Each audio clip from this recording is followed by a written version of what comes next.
Assalamu alaykum vatandaşlar. Ben Dawatan lideri Murat Qurban hoýullar etdim gelýär.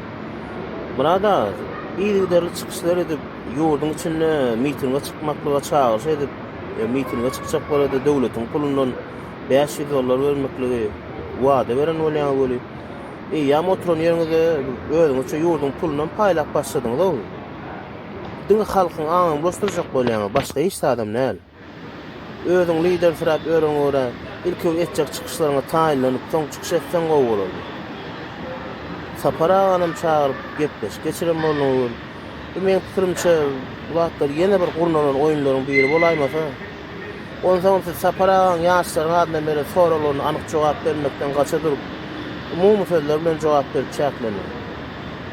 Mene sapara adaglar bar siziň bilen bir gäme mümlerini hädip kirýär. Sebäp bir näçe ýyllar ola çykyş edip adamlar bir ýere jemlejek bolup, ölüden işler etdiler boly. Soň çykyp taýnaşa ýe boljak bolar.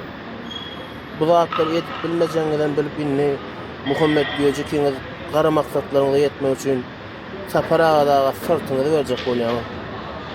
Ýöne bu zatlary siziň çykaran bir ýene bir soň hokkaňy bolaýmasa,